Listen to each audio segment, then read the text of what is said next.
Good evening from Washington. I'm Larry O'Connor, and today we take a brief pause from focusing on D.C. politics and focus on, well, a group of supervillains meeting in Europe, plotting their takeover of the world. Now, I know that sounds a little extreme, but look at one of their leaders. Let's also be clear. The future is not just happening. The future is built by us, by a powerful community as you here in this room. We have the means to improve the states of the world, but two conditions are necessary.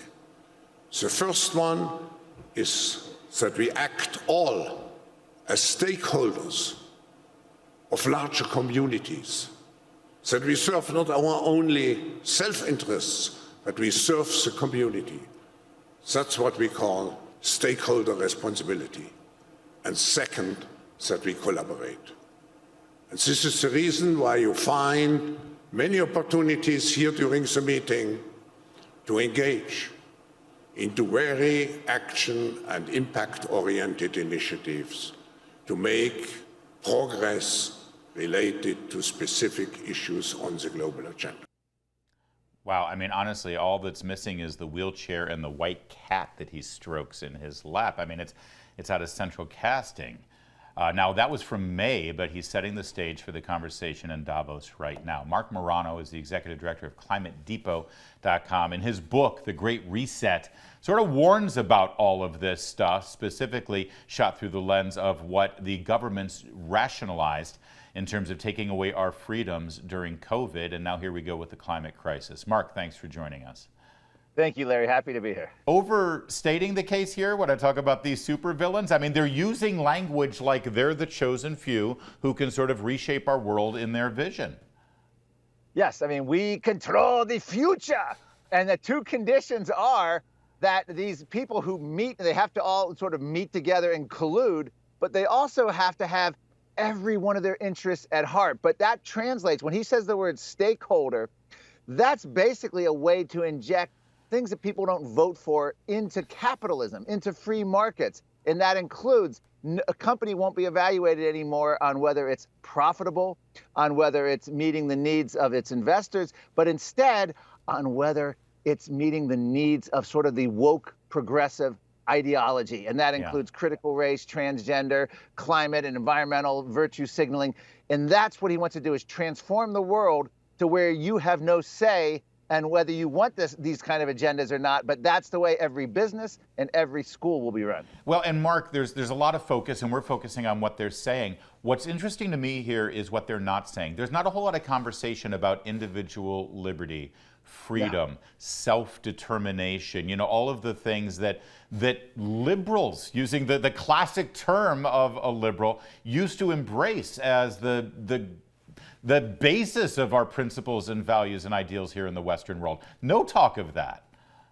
And that's a very important point, because the old days, it was all about individual liberty. As you mentioned, the classical liberals, the 1960s and 70s, they fought for free speech. They fought against the government Pentagon war machine, and you had Jane Fonda out there and Daniel Ellsberg touting the Pentagon Papers. Now, if someone released the Pentagon Papers, they would just immediately stamp, fact checks on it, and it would be done, and the media would just smear anyone who tried to promote it.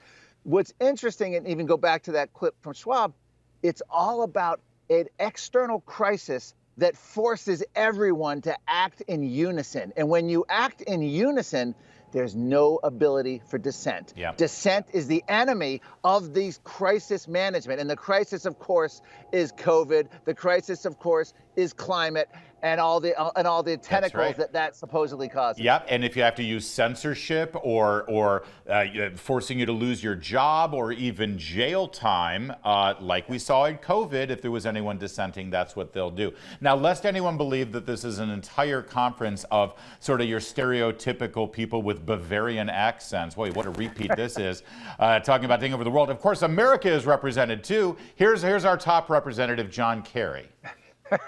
And when you stop and think about it, it's pretty extraordinary that we, select group of human beings, because of whatever touched us at some point in our lives, are able to sit in a room and come together and actually talk about saving the planet. I mean, it's so almost extraterrestrial to think about, quote, saving the planet. And if you said that to most people, they think you're just a crazy tree-hugging, lefty, liberal, do-gooder, whatever, and there's no relationship. But really, that's where we are.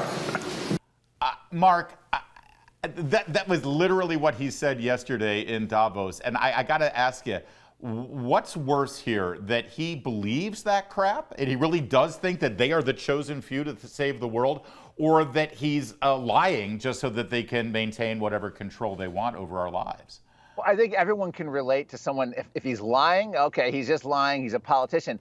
But I think the scary thing here, Larry, is he actually believes it. And his words almost mirror exactly what Klaus Schwab had said. He feels like he's the chosen one. This is the guy who, when confronted in Iceland for flying on a private jet to pick up an environmental award, basically told the reporter, "I'm too important. Do you know who I am? I have to fly to save the world, private jets." That's the mentality that they have. And the extraterrestrial part, Roswell, New Mexico happened in July 1947. Al Gore was born in March 1948, almost 9 months to the day after this Roswell incident. So there might be an extraterrestrial component. Hold on, this explains everything, because here's Al Gore today in Davos. Watch this one. Of the land and creating the droughts and melting the ice and raising the sea level and causing these waves of climate refugees predicted to reach 1 billion in this century. Look at the xenophobia and political authoritarian trends that have come from just a few million refugees. What about 1 billion? We would lose our capacity for self-governance on this world.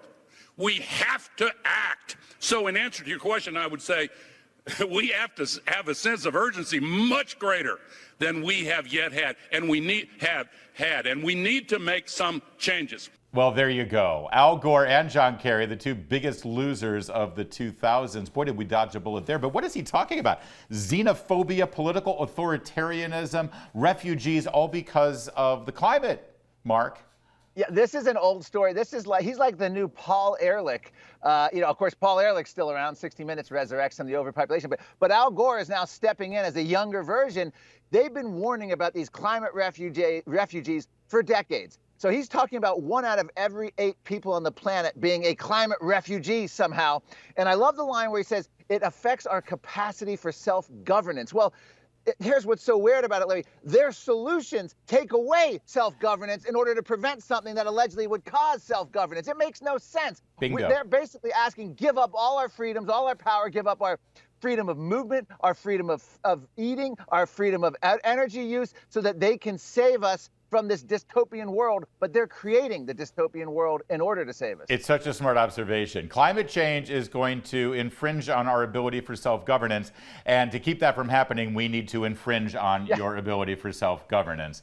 Mark Morano, we're joking about this or making fun of it. It should be mocked, but it should also be pointed out that John Kerry there, he is literally representing the Biden administration in the U.S. government. He was not elected. He was not Senate confirmed or anything like that. He was appointed, and he might try to bring back some policies that Biden will try to push through. We'll stay on it, and we'll count on Mark Morano of Climate Depot to help us through it. Thanks, Mark. Always good to talk with you.